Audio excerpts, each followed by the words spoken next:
everyone at Schwans27's channel. This is Casey Alkaisi, the community manager for EA DICE, letting you know about the latest update to Battlefield 4. As a special gift to Miss Schwantz, we release our patch October 27, same day as her birthday. The leaves are falling faster than the population of Hardline, so we're making improvements to the real Battlefield game.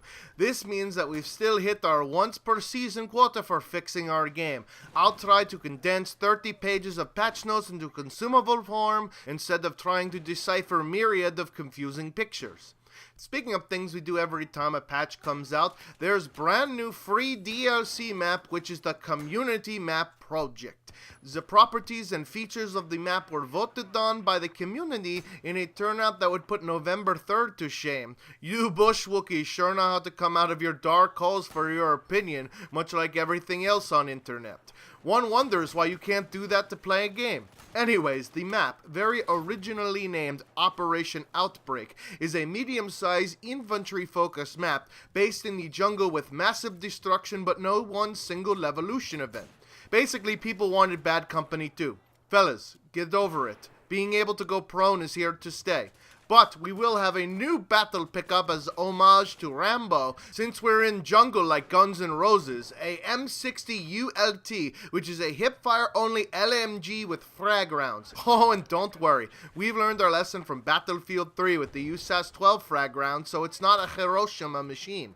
This, unfortunately, leaves the CTE on Xbox One completely useless until we finally get off our ass to update the map rotation in the servers to include Dragon Valley again. That is, if we could fit the fucking huge-ass map onto a server. That shit is bigger than Honey Boo Boo's mom. And we're also making tweets to Noshasharoror Canals, which is the TDM version of Dragon Valley, since there were so many complaints that that map doesn't play the same as in the original game.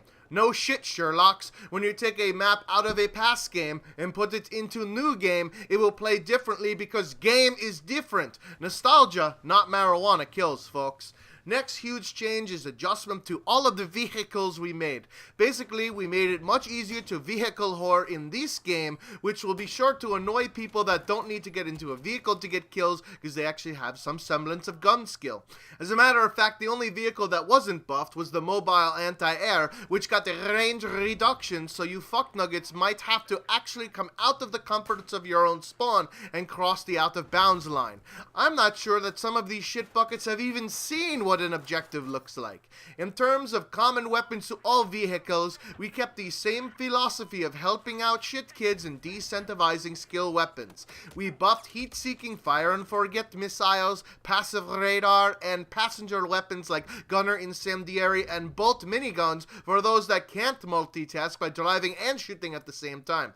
Skill weapons were nerfed like tow missiles, laser-guided rockets, active radar, and Zuni rockets.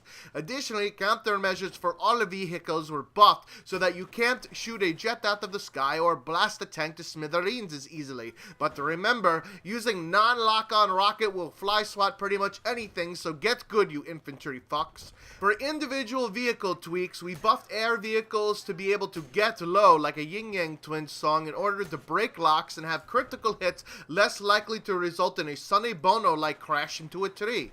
Weapons on jets were buffed to better take out choppers, and we fixed that bug where your rocket would fly right through a helicopter, which would cause you to stare at the sky in disbelief like an atheist. Boats were buffed to move faster when reversing so you could retreat like the Iraqi army, and the damage models are now based on the aforementioned ridiculous graphic, so you'll need a protractor in order to figure out where to position yourself. For land vehicles, battle tanks got a buff in terms of both maneuverability and weapons to increase the people who brag about their tank rank. Hey, that rhymed. LAVs got their weapons buffed in order to separate out the choices to make a good decision based on different situations. Finally, mobile anti-air can now climb mountains better, which is usually the only thing that those window lickers do on the outskirts of the map out of range for most vehicles, but we reduced the range of the mobile anti-air's weapons, so it might have to creep into a situation where they might actually encounter another human being, something they've been avoiding in their mom's basement for years. For infantry changes. The first thing corresponds to the buffs to the vehicle whoring. The HVM battle pickup no longer kills vehicles in one shot, thus negating the idea of putting power weapons on a map if they're no longer powerful. Basically, all anti-vehicle weapons as infantry were nerfed so that you're stuck getting mad at vehicle whores. On this list are C4, Stinger, Igla, and UCABs, with the S-Raw getting a buff since fly-by-wire actually requires some modicum of skill to use. Lastly, on anti-vehicle changes, engineers can no longer use lock-on launchers while in a vehicle because those pesky air vehicles couldn't get away from the people that were sick of the shit buckets in an AH6 all match. Of course, we then buffed the noob tubes because fuck those infantry guys anyways.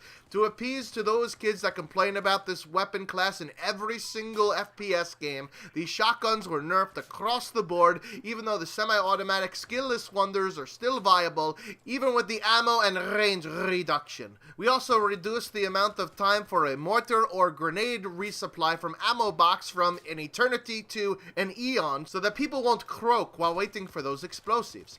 Lastly are some miscellaneous game tweaks, including not giving points for the marksman bonus, and instead putting the distance next to the 25-point bonus in parentheses, which encourages objective play. A recon playing the objective? Yeah, that's a unicorn I've never seen before either. In line with rewarding objective play, we buff capture points, bomb pickups, and MCOM plants and diffuses.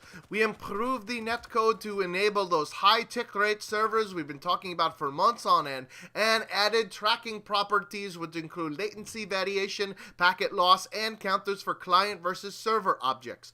Unlike Hardline forgetting about improvements we've made to BF4, we are actually taking some code off of them, like demoting inactive squad leaders, objective markings and elevations on the minimap, and the bullet soaker bug.